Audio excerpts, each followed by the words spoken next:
Assalomu alaykum aziz tomoshabinlar. Bugun biz juda muhim va ko'pchilikni tashvishga solishi mumkin bo'lgan mavzu haqida gaplashamiz. Bu sizning pensiya ta'minotingizga, shaxsiy moliyaviy barqarorligingizga bevosita ta'sir qiluvchi dolzarb masaladir. So'nggi paytlarda nafaqaxo'rlar uchun javobgarlikning oshirilishi haqida ko'plab gap so'zlar, savollar paydo bo'lmoqda. Bu nima degani? Kimlar xavotirlanishi kerak va kimlarning tashvishlanishiga hojat yo'q? Bu savollarga bugun atroflicha javob beraman. Hozir aytiladigan ma'lumotlar har bir nafaqaxo'r uchun va hatto nafaqaga chiqishni kutayotgan har bir fuqaro uchun hayotiy ahamiyatga ega. Bu videoni oxirigacha ko'rish orqali siz o'zingizni kutilmagan moliyaviy muammolardan, ko'ngilsiz holatlardan himoya qilasiz va huquqiy savodxonligingizni oshirasiz. Men sizga vaziyatni to'liq tushuntirib beraman, aniq misollar keltiraman va nima qilish kerakligi bo'yicha amaliy maslahatlar beraman. Shuning uchun iltimos diqqat bilan tinglang. Kanalimizga hoziroq obuna bo'ling, videoga like bosing va bu muhim ma'lumotni do'stlaringiz, yaqinlaringiz bilan ijtimoiy tarmoqlarda bo'lishing. Bu siz uchun kichik bir harakat, ammo biz uchun keyingi foydali videolarimizni tayyorlash uchun juda katta motivatsiya. Muammoning mohiyati. Avval qanday edi va hozir nima o'zgardi keling. Avvalgi holat qanday bo'lganini va hozirgi o'zgarishlar nimadan iboratligini tushunib olaylik. Ilgari nafaqaxo'rlarga to'langan ortiqcha pul mablag'lari bilan bog'liq vaziyatlar biroz yumshoqroq ko'rib chiqilardi. Agar pensiya jamg'armasi yoki bank xodimi xato qilib nafaqaxo'rga belgilanganidan ko'proq pul to'lab yuborsa, bu holatni aniqlash va ortiqcha to'lovni qaytarish jarayoni uzoq va murakkab bo'lardi. Ba'zi hollarda agar hatto pensiya jamg'armasining aybi bilan yuzaga kelgan bo'lsa va nafaqaxo'r bu haqda bilmagan bo'lsa, bu mablag'lar undirilmasligi ham mumkin edi. Ma'lumotlar almashinuvi sekinroq kechardi. Ko'plab hujjatlar qog'oz shaklida yuritilardi. Bu esa xatolar yuzaga kelishiga va ularni aniqlash kechikishiga olib kelardi. Hozirgi kunda vaziyat tubdan o'zgardi. Texnologiyalarning rivojlanishi, raqamli tizimlarning joriy etilishi bilan barcha ma'lumotlar tezkor almashinadigan bo'ldi. Bu degani, endilikda har qanday xato, har qanday norasmiy daromad yoki shaxsiy ma'lumotlardagi o'zgarishlar pensiya jamg'armasi va boshqa tegishli organlar tomonidan ancha tez va samarali aniqlanadi. Davlat byudjeti mablag'lardan oqilona foydalanishga bo'lgan e'tibor kuchaygani sababli nafaqalar va ijtimoiy to'lovlar bilan bog'liq har qanday ortiqcha to'lov, noqonuniy olingan mablag'lar yoki noto'g'ri ma'lumot berish holatlari uchun javobgarlik sezilarli darajada oshirildi. Endilikda agar nafaqaxo'rga ortiqcha pul to'langanligi aniqlansa, bu mablag'lar qat'iy talab qilinadi va qaytarib olinadi. Agar nafaqaxo'rning o'z holatidagi o'zgarishlar haqida pensiya jamg'armasiga xabar bermagan bo'lsa, masalan, ishga kirgan bo'lsa, boshqa turdagi nafaqa olgan bo'lsa yoki unga bog'liq bo'lgan shaxs vafot etgan bo'lsa, u nafaqat ortiqcha to'langan summani qaytarishi, balki ma'muriy yoki hatto jinoiy javobgarlikka ham tortilishi mumkin. Pensiya olish bilan bog'liq ma'lumotlarning to'g'riligi va dolzarbligi uchun javobgarlik endi faqat davlat organlarida emas, balki bevosita nafaqaxo'rning o'zida ham mavjud. Bu o'zgarishlar adolatni ta'minlash, byudjet intizomini kuchaytirish va fuqarolarni o'z huquq va majburiyatlariga nisbatan yanada mas'uliyatli bo'lishga undash maqsadida amalga oshirilmoqda. Asosiy qism 1 va tafsil tahlil. Nima bilish kerak? Kim xavotirlanishi kerak va kimning tashvishlanishiga hojat yo'q? Keling, nafaqaxo'rlar uchun javobgarlikning oshirilishiga olib keladigan aniq vaziyatlarni, sabablarini va ularning oqibatlarini chuqur tahlil qilaylik. 1. Pensiya jamg'armasining xatosi tufayli ortiqcha to'lovlar sababi. Ba'zida pensiya hisoblash tizimida xatoliklar yuz berishi mumkin. Bu inson omili, ya'ni xodimning noto'g'ri ma'lumot kiritishi yoki tizimdagi dasturiy ta'minotning nosozligi oqibatida yuzaga kelishi mumkin. Masalan, nafaqa miqdori 2 marta kiritilgan bo'lishi yoki noto'g'ri koeffitsient qo'llanilgan bo'lishi ehtimoli bor. Oqibati bunday holat aniqlanganda pensiya jamg'armasi ortiqcha to'langan summani qaytarishni talab qiladi. Agar nafaqaxo'r bu summani ixtiyoriy ravishda qaytarmasa, pensiya jamg'armasi sud orqali undirishga majbur bo'ladi. Sud qarori bilan nafaqadan har oy ma'lum bir foizni ushlab qolish yo'li bilan undirish amalga oshiriladi. Misol, tasavvur qiling, 72 yoshli Omon aka Toshkent shahrida yashaydi. Uning pensiyasi har oy 1.800.000 so'mni tashkil qiladi.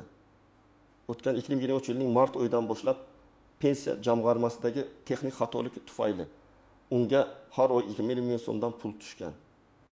Omon aka bu holatni to'lovdagi o'zgarish yoki qandaydir bonus deb o'ylagan. 7 oy o'tgach, ya'ni oktyabr oyida pensiya jamg'armasi xodimlari bu xatolikni aniqlashdi. Endilikda Omon akadan 7 oy davomida ortiqcha to'langan jami 1.400 ming so'mdan qaytarilishi talab qilinmoqda. Omon aka bu miqdorni birdaniga qaytara olmasligini aytgach, uning pensiyasidan har oy 20 dan ushlab qolishga qaror qilindi. Bu esa uning kundalik ehtiyojlari uchun ajratilgan mablag'ning kamayishiga sabab bo'ldi. Agar Omon aka pensiya kitobchasini yoki bank hisob varag'ini muntazam tekshirib borganida, bu holatni erta aniqlashi va pensiya jamg'armasiga o'zi xabar berishi mumkin edi. Bunday holda javobgarlik darajasi ancha yumshoqroq bo'lardi. Shaxsiy holatdagi o'zgarishlar haqida xabar bermaslik tufayli ortiqcha to'lovlar sababi. Nafaqaxo'rlar ko'pincha o'z hayotidagi ba'zi o'zgarishlar, masalan, ishga kirish, boshqa turdagi ijtimoiy nafaqa olish, doimiy yashash joyini o'zgartirish yoki ularning qaramog'idagi shaxsning vafot etishi haqida pensiya jamg'armasiga o'z vaqtida xabar bermasliklari mumkin. Bu holat bilmasdan sodir bo'lishi mumkin. Ammo ba'zida odamlar qasddan ma'lumotni yashirishga urinishadi. Oqibati pensiya jamg'armasi bu o'zgarishlarni aniqlaganda ortiqcha to'langan barcha mablag'lar qaytarilishi talab qilinadi. Agar ma'lumot yashirilish qasddan sodir bo'lganligi isbotlansa, bu firibgarlik deb baholanib, ma'muriy jarima yoki hatto jinoiy javobgarlikka tortilishgacha olib kelishi mumkin. Misol, 68 yoshli Gulchehra opa yolg'iz onalik nafaqasi bilan birga yoshiga ko'ra pensiya olardi. Uning qaramog'ida 16 yoshli nabirasi bor edi.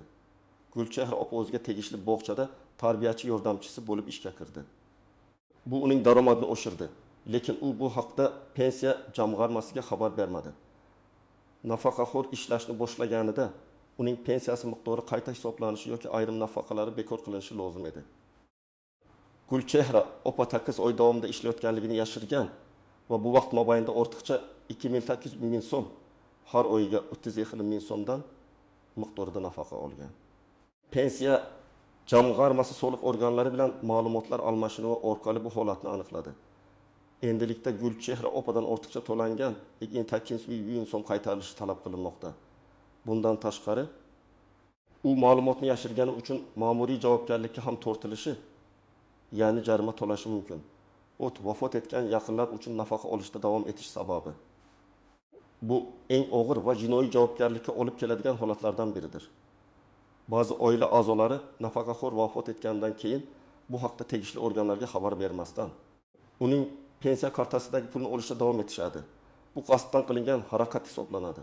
Oqibati bu firibgarlik hisoblanadi va O'zbekiston Respublikasi Jinoyat kodeksining tegishli moddalari bo'yicha jinoiy javobgarlikka tortilishga olib keladi. Qaytarilishi kerak bo'lgan summa, jarimalar va hatto qamoq jazosi ham qo'llanilishi mumkin. Misol, 5 yoshli Alisher aka onasi vafot etganidan keyin bu haqda fuqarolik holati davlatnomalarini yozish bo'limiga va pensiya jamg'armasiga xabar bermadi. U onasining pensiya kartasidan har oy 1.500 ming so'm miqdorida pulni oy davomida yashirincha olib turdi. Jami 15 ming so'm mablag'ni noqonuniy o'zlashtirgan.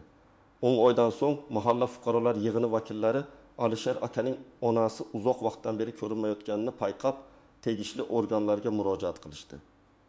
Tekshiruvlar natijasida Alisher akaning onasi erta vafot etganligi va uning pensiyasi noqonuniy ravishda olinib kelinganligi aniqlandi. Alisher akaga nisbatan Jinoyat kodeksining 1.38 moddasi firibgarlik bo'yicha jinoiy ish qo'zg'atildi. U nafaqat noqonuniy olgan pulni qaytarishga, balki katta miqdorda jarima to'lashga va ehtimol ozodlikdan mahrum etish jazosiga hukm qilinishiga duch keldi. Kreditlar bo'yicha kafil bo'lish sababi ba'zi nafaqaxo'rlar, ayniqsa nabiralari yoki boshqa yaqin qarindoshlar uchun kredit olishda kafil bo'lishadi. Ular ko'pincha kafil bo'lishning to'liq huquqiy oqibatlarini tushunishmaydi yoki qarindoshlarining iltimosiga rad javobini bera olishmaydi. Oqibat: agar kredit oluvchi shaxs o'z majburiyatlarini bajarmasa, kreditni qaytarmasa, bank kafildan qarzdorlikni undirish huquqiga ega bo'ladi. Bunday hollarda nafaqaxo'rning pensiyasidan qarzdorlikni qoplash uchun ma'lum bir foiz ushlab qolinishi mumkin. Misol, 65 yoshli Rustam aka nabirasi Asadbekning avtomobil krediti uchun kafil bo'ldi. Asadbek erta to'lovlarni amalga oshira boshladi. Ammo bir necha oydan keyin xorijga ishlash uchun ketdi va kredit to'lovlarini to'xtatdi. Bank dastlab Asadbek bilan bog'lanishga urindi, ammo natija bo'lmadi. Keyin bank Rustam akaga murojaat qildi va 20 ming so'm miqdoridagi qolgan kredit qarzdorligini undirishni talab qildi. Rustam akaning pensiyasi 2500 ming so'mni tashkil qiladi. Bank talabiga ko'ra, endilikda uning pensiyasidan har oy evaluat miqdorida 22 ming so'm ushlab qolinmoqda. Bu esa Rustam akaning hayot sifatini sezilarli darajada yomonlashtirdi va uni moliyaviy qiyinchiliklarga duchor qildi. Kimlar xavotirlanishi kerak? Pensiya miqdorida kutilmagan o'zgarishlarni sezganlar. Ish joyini o'zgartirgan yoki ishga kirgan, ammo bu haqda pensiya jamg'armasiga xabar bermaganlar. Qaramog'ida bo'lgan shaxslarning holatida o'zgarishlar, masalan, vafoti bo'lgan, ammo buni rasmiylashtirmaganlar. Kreditlar bo'yicha kafil bo'lganlar yoki boshqa shaxslarga moliyaviy kafolat berganlar. Pensiya ta'minotiga oid har qanday ma'lumotni yashirishga uringanlar. Kimlarning tashvishlanishiga hojat yo'q, yoki kamroq. O'z pensiya hisob varaqlarini muntazam tekshirib boradiganlar. Shaxsiy holatidagi barcha o'zgarishlar haqida pensiya jamg'armasiga o'z vaqtida va rasmiy ravishda xabar beradiganlar. Hech qanday noqonuniy harakatlarga qo'l urmaganlar. Kreditlar bo'yicha kafil bo'lish kabi moliyaviy majburiyatlardan uzoq turadiganlar. Hujjatlarni tartibli yuritadigan va barcha ma'lumotlarni saqlaydiganlar. Asosiy qism 2. Istisnolar, qaltis nuqtalar va noaniq jihatlar. Bu borada bir qancha istisnolar. E'tiborga molik qaltis nuqtalar va ba'zida tushunarsiz bo'lib ko'rinadigan jihatlar mavjud. Ularni bilish sizga huquqiy himoyalanishda yordam beradi. Da'vo muddati ortiqcha to'langan mablag'larni undirish uchun ma'lum bir da'vo muddati mavjud. O'zbekiston qonunchiligiga ko'ra, pensiya jamg'armasi ortiqcha to'langan summani oxirgi 3 yil ichida undirish huquqiga ega. Ya'ni, agar xato 5 yil oldin sodir bo'lgan bo'lsa, lekin u endi aniqlangan bo'lsa, jamg'arma faqat oxirgi 3 yildagi ortiqcha to'lovlarni talab qilishi mumkin. Ammo agar bu holat firibgarlik deb topilsa, ya'ni nafaqaxo'r qasddan noto'g'ri ma'lumot bergan bo'lsa yoki ma'lumotni yashirgan bo'lsa, da'vo muddati uzaytirilishi yoki umuman qo'llanilmasligi mumkin. Bu firibgarlik jinoyat hisoblanib, jinoyat qonunchiligida belgilangan muddatlar qo'llaniladi. Shuning uchun vaziyatni to'liq tushunib olish juda muhim. Yaxshi niyat va yomon niyat qonunchilikda nafaqaxo'rning harakatlari qanday niyat bilan qilinganiga qarab javobgarlik darajasi farqlanadi. Agar ortiqcha to'lov pensiya jamg'armasining xatosi tufayli yuzaga kelgan bo'lsa va nafaqaxo'r bu haqda xabar bermagan bo'lsa ham, u yomon niyatda harakat qilmagan hisoblanadi. Bunday holda u faqat ortiqcha olingan summani qaytarish talab qilinadi. Jarimalar yoki jinoiy javobgarlik qo'llanilmaydi. Biroq agar nafaqaxo'r qasddan, ya'ni bilgan holda noto'g'ri ma'lumot bergan yoki o'z holatidagi o'zgarishlarni yashirgan bo'lsa, bu yomon niyatda qilingan harakat deb baholanadi. Bunday holda u nafaqat ortiqcha to'lovni qaytarishi, balki ma'muriy yoki jinoiy javobgarlikka tortilishi ham mumkin. Aynan bu nuansa juda muhim va ko'pchilik tushunmaydigan jihatdir. Pensiya jamg'armasi xodimlari sizning harakatlaringizni tahlil qilib, ularni baholashadi. Qiyinchilik holatlari: agar nafaqaxo'rga ortiqcha to'langan mablag'ni bir yo'la qaytarish uning moliyaviy ahvolini jiddiy qiyinlashtirsa, qonunchilikda ba'zi yengilliklar ko'zda tutilgan. Bunday vaziyatda nafaqaxo'r pensiya jamg'armasiga murojaat qilib, to'lovni bo'lib amalga oshirishni so'rashi mumkin. Pensiya jamg'armasi nafaqaxo'rning ahvolini inobatga olgan holda ma'lum bir muddat davomida uning pensiyasidan kichikroq miqdorni ushlab qolish to'g'risida qaror qabul qilishi mumkin. Juda kam hollarda, agar pensiya jamg'armasi xatosi juda jiddiy bo'lsa va nafaqaxo'r umuman vaziyatdan bexabar bo'lsa, ortiqcha to'lovning bir qismi hisobdan chiqarilishi ham mumkin. Ammo bu holat juda kam uchraydi va buning uchun ishonchli dalillar kerak bo'ladi. 4 pensiyadan ushlab qolinadigan maksimal foiz qonun bo'yicha sud qarori bilan yoki nafaqaxo'rning roziligi bilan pensiyadan ushlab qolinadigan mablag'ning maksimal miqdori belgilangan. Odatda pensiyaning ehitidan ortiq bo'lmagan miqdori ushlab qolinishi mumkin. Bu qoida nafaqaxo'rning minimal turmush darajasini saqlab qolish uchun joriy qilingan. Masalan, agar nafaqaxo'rning pensiyasi 2000 ming so'm bo'lsa, undan oyga ko'pi bilan 20 ming so'm ushlab qolinishi mumkin. Bu qo'yda boshqa turdagi undirishlarga, masalan, aliment yoki soliq qarzdorliklarga ham tegishli. 5. Raqamli savodxonlikdagi bo'shliq. Ko'pchilik keksaygan insonlar zamonaviy raqamli texnologiyalar bilan ishlashga qiynalishadi. Ular internet, mobil ilovalar, elektron xizmatlardan foydalanishda qiyinchiliklarga duch kelishadi. Natijada ular ba'zi muhim bildirishnomalarni o'tkazib yuborishlari, o'zgarishlar haqida onlayn tarzda xabar berish imkoniyatidan foydalana olmasliklari mumkin. Garchi bu ularning javobgarligini kamaytirmasa-da, bu ularning ahvolini tushunish uchun muhim jihatdir. Pensiya jamg'armasi xodimlari buni inobatga olishlari va yordam berishlari kerak. 6. Oila bosimi afsuski, ba'zan nafaqaxo'rlar oila a'zolarining bosimi ostida turli hujjatlarga imzo chekishadi yoki ularning kreditlari uchun kafil bo'lishadi. Ammo bu harakatlarning huquqiy oqibatlarini to'liq tushunishmaydi. Ular yaxshi niyat bilan yordam berishni xohlashadi, ammo oxir-oqibat o'zlari moliyaviy qiyinchiliklarga duch kelishadi. Bu ayniqsa kafillik masalasida juda ko'p uchraydi. Har qanday hujjatga imzo chekishdan oldin uning har bir bandini diqqat bilan o'qib chiqish va to'liq tushunish shart. 7. Kichik miqdorlar, ba'zan nafaqaxo'rlar bu kichik summa-ku deb pensiya jamg'armasi xato to'lagan kichik miqdordagi ortiqcha pullarga e'tibor bermasliklari mumkin. Ammo bu kichik miqdorlar oyma-oy yig'ilib, bir necha yilda sezilarli summaga aylanishi mumkin. Keyinchalik bu summani qaytarish talab qilinganida nafaqaxo'r uchun bu katta moliyaviy yuk bo'lib tuyuladi. Shuning uchun har qanday kichik o'zgarishga ham e'tiborli bo'lish muhim. Amaliy maslahatlar. Tomoshabin nima qilishi kerakligi bo'yicha aniq qadamlar yuqorida aytilganlardan kelib chiqib, siz o'zingizni kutilmagan muammolardan himoya qilish uchun qanday aniq amallarni bajarishingiz kerakligi haqida maslahatlar beraman. Bu maslahatlarga amal qilish moliyaviy barqarorligingizni saqlashga yordam beradi. 1. Pensiya hisob varag'ini muntazam tekshiring. Har oy nafaqa puli tushganida uning miqdorini doimiy tekshirib boring. Pensiya kitobchangizni ko'zdan kechiring. Bank ilovasi agar foydalansangiz orqali yoki Xalq bankining eng yaqin filialiga borib hisob varaqdan ko'chirma oling. Agar pul miqdorida g'ayritabiiy o'zgarish ortiqcha yoki kamroq sezsangiz, darhol pensiya jamg'armasi yoki Xalq banki xodimlariga murojaat qiling. 2. Barcha o'zgarishlar haqida darhol xabar bering. Bu juda muhim qadam. Agar sizning hayotingizda nafaqaga ta'sir qilishi mumkin bo'lgan biron bir o'zgarish yuz bersa, masalan, ishga kirgan bo'lsangiz yoki ishdan ketgan bo'lsangiz, yashash manzilingizni o'zgartirgan bo'lsangiz, oila a'zoyingiz, ayniqsa sizning qaramog'ingizda bo'lgan shaxs vafot etgan bo'lsa, boshqa turdagi ijtimoiy nafaqa olishni boshlagan bo'lsangiz, yoki boshqa turdagi daromad manbaiga ega bo'lgan bo'lsangiz, bu haqda kechiktirmasdan pensiya jamg'armasining mahalliy bo'limiga murojaat qiling. Bu shaxsan borib yoxud elektron xizmatlar agar mavjud bo'lsa orqali amalga oshirilishi mumkin. Murojaatingizni yozma ravishda 2 nusxada tayyorlab, bir nusxasini pensiya jamg'armasining kirish hujjatlar jurnalida ro'yxatdan o'tkazib, o'zingizda saqlab qolishingiz maqsadga muvofiq. Bu sizning xabar berganligingizga dalil bo'ladi. Barcha hujjatlarni saqlang. Pensiya bilan bog'liq barcha hujjatlarni, arizalarning nusxalari, pensiya jamg'armasidan olingan bildirishnomalar, to'lovlar kvitansiyalari, bank hisob varaq ko'chirmalar va boshqa tegishli ma'lumotlarni tartibli ravishda saqlang. Bu kelajakda yuzaga kelishi mumkin bo'lgan har qanday tushunmovchilikni bartaraf etishda sizga yordam beradi.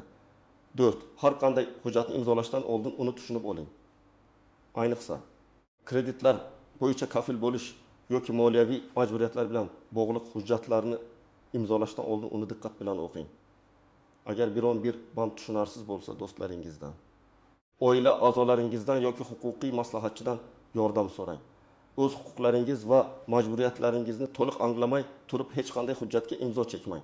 5. Agar ortiqcha to'lov aniqlansa, uni e'tiborsiz qoldirmang. Agar pensiya jamg'armasidan sizga ortiqcha to'langan mablag'ni qaytarish talabi kelgan bo'lsa, uni aslo e'tiborsiz qoldirmang. Darhol pensiya jamg'armasiga murojaat qiling. Ortiqcha to'lovning sababini aniqlashtiring va uni qaytarish bo'yicha variantlarni muhokama qiling. Agar siz bir yo'la qaytara olmasangiz, bo'lib to'lash imkoniyatini so'rang. Har qanday kelishuvni yozma ravishda rasmiylashtirishga harakat qiling. 6. Huquqiy yordamdan foydalaning. Agar sizning vaziyatingiz murakkab bo'lsa, pensiya jamg'armasi bilan bahsli holat yuzaga kelsa yoki sizga firibgarlik aybi qo'yilayotgan bo'lsa, malakali huquqshunos yordamidan foydalanishdan tortinmang. Huquqshunos sizning huquqlaringizni himoya qilishga va adolatli yechim topishga yordam beradi. Qayerga murojaat qilish kerak? O'zbekiston Respublikasi Pensiya jamg'armasining mahalliy bo'limlari, tumanning pensiya jamg'armasi, Xalq bankining hududiy filiallari pensiya kartasi va hisobvarag'i bilan bog'liq masalalarda, mahalla fuqarolar yig'ini ayrim ma'lumotlarni tasdiqlashda, yuristlar yoki huquqiy maslahat markazlari, huquqiy maslahat va himoya uchun qanday hujjatlar kerak bo'ladi? Pasport, pensiya guvohnomasi, pensiya kitobchasi. Agar o'zgarishlar bo'lsa, ularni tasdiqlovchi hujjatlar, masalan, ishga qabul qilish to'g'risidagi buyruqning nusxasi, o'lim haqidagi guvohnoma, turar joy o'zgarishi haqidagi ma'lumotnoma, bank hisobvarag'i ko'chirmasi. Agar murojaat qilayotgan bo'lsangiz, arizaning yozma shakli. Misol murojaat matni. Umumiy O'zbekiston Respublikasi Pensiya jamg'armasi tuman shahar bo'lim boshlig'iga. Men ismingiz, familiyangiz, tug'ilgan sanangiz, pasport seriyasi va raqami, yashash manzilingizda istiqomat qiluvchi nafaqa oluvchi sifatida sanasida sizning muassasa nomidan murojaatning qisqacha mazmuni, masalan, ortiqcha to'langan nafaqani qaytarish to'g'risidagi talabnoma yoki pensiya miqdoridagi o'zgarish haqida xabarnoma oldim. Vaziyatni aniqlashtirish maqsadida nima sababdan murojaat qilayotganingizni aniq yozing. Masalan, mening holatimda hech qanday o'zgarish bo'lmaganligini tasdiqlashni so'rayman yoki ortiqcha to'langan summani bo'lib qaytarish imkoniyatini ko'rib chiqishingizni so'rayman. Iloji bo'lsa, pensiya jamg'armasining xatosi yoki mening holatimga bog'liq bo'lgan sabab bo'yicha batafsil ma'lumot berishingizni so'rayman. Shuningdek, ushbu masala bo'yicha menga yozma javob qaytarishingizni iltimos qilaman. Hurmat bilan. Ismingiz, familiyangiz sana imzoda bu matnni o'zingizning vaziyatingizga moslab o'zgartirishingiz mumkin. Eng muhimi aniq, qisqa va tushunarli bo'lishi kerak. Xulosa va yakuniy huquq aziz tomoshabinlar. Bugungi videomizda biz nafaqaxo'rlar uchun javobgarlikning oshirilishi masalasini atroflicha ko'rib chiqdik. Ko'rib turganingizdek, bu mavzu oddiy emas va juda ko'plab nuanslarga ega. Asosiy xulosa shuki, hozirgi zamonda har bir nafaqaxo'r o'z pensiya ta'minotiga nisbatan yanada ehtiyotkor, xabardor va mas'uliyatli bo'lishi kerak. Barcha o'zgarishlar haqida o'z vaqtida xabar berish, hujjatlarni tartibli yuritish va har qanday g'ayritabiiy holatlarga e'tiborli bo'lish sizni moliyaviy muammolardan va huquqiy ko'ngilsizliklardan himoya qiladi. Bilmaslik javobgarlikdan ozod etmaydi. Aksincha, qimmatga tushishi mumkin. Shuning uchun o'z moliyaviy barqarorligingizni himoya qilish uchun doimo hushyor bo'ling. Umid qilamanki, bu video siz uchun foydali bo'ldi va kelajakda sizni kutilmagan muammolardan saqlaydi. O'z fikrlaringizni, savollaringizni va boshdan kechirgan shaxsiy vaziyatlaringizni izohlarda yozib qoldiring. Sizning har bir fikringiz biz uchun qadrli. Videoga like bosing va kanalimizga obuna bo'lishni unutmang. Zero biz kelajakda ham shu kabi dolzarb va foydali ma'lumotlarni sizga yetkazib berishda davom etamiz. O'zingizni va yaqinlaringizni asrang. Keyingi videolarda ko'rishguncha.